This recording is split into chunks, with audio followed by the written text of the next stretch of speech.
ओळख सांगतो। माझं नाव जगन्नाथ रामचंद्र कळसाहेब, राहणार टाकळी, तालुका माढा, जिल्हा सोलापूर।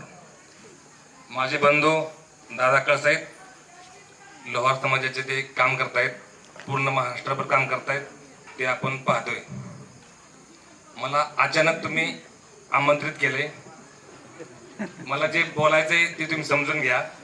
जेवढं काय मला बोलता येते तेवढं मी बोलणार। मी पोलीस खात्यामध्ये आहे, सध्या मी इंदापूर पोलीस स्टेशनला नेमणुकीला आहे आणि माझा बंधू लोणावळा पोलीस स्टेशनला आहे। पोलीस खात्याविषयी मी काही बोलू शकतो, परंतु समाजाविषयी मी कोणताही स्टडी केलेला नाही, डायरेक्ट मी बोलतोय। थोडं बोल काय नाही, तरी पण जे काय आपल्या कार्यक्रमामध्ये वरिष्ठ लोकांचं मी काय मनोगत ऐकलं, त्या अनुषंगाने मी 2 शब्द बोलतो। इच्छा नाही परंतु बोलतो। तर आपला लोहार समाज माझ्या इंदापूर पोलीस स्टेशनच्या हद्दीमध्ये एक थोडका समाज आहे। त्या समाजासाठी मी प्रत्येक गावामध्ये गेल्यानंतर पाहतोय की एक भाता आणि त्यांची उपजीविका, त्याच्या पलीकडे त्यांचं कुठलं जीवन नाही। परंतु हे करत असताना आपल्या मुलांना शिक्षणाशिवाय कोणताही पर्याय नाही।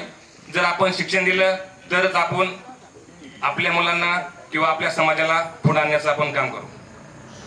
त्यासाठी माझे वडीलधारी मंडळी, चुलते असतील, गावातील आपल्या लोहार समाजाचे नातेवाईक असतील, माझे मित्र असतील, या सर्वांनी माझं एकच मत आहे की शिक्षणाशिवाय पर्याय नाही। जो शिक्षण घेणार तो गुरगुरल्याशिवाय राहणार नाही, असं कोणीतरी म्हणलेलं आहे, बरोबर? तुम्ही समजून घ्या। तुम्हाला मी सगळं मागायची सांगितलं, मी तयारी केलेली नाही, डायरेक्ट बोलतोय। माझे पाय थरथर कापताय, तरी पण मी डेअरिंग करतोय, कारण तेवढी डेअरिंग मला आहे। कायद्याचं जे ज्ञान आहे ते तुम्हाला मी 1 तास सांगू शकतो, बोल जेवढं बोलायचं तेवढं। परंतु समाजाविषयी जे काय सांगायचं म्हणलं तर कार्यक्रम समाजाचा आहे, तर समाजाविषयी बोललं पाहिजे। परंतु समाजाविषयी बोलण्यासाठी थोडा मी स्टडी केला असता तर भरपूर बोलला असतो। तर मी एवढं सांगतो की आपण ज्या गोष्टी आपल्या मुलांना सांगतोय त्या फक्त शिक्षणातून नोकरी लागणे एवढ्या पुरतं नाही, तर आपण नोकरी लागल्यानंतर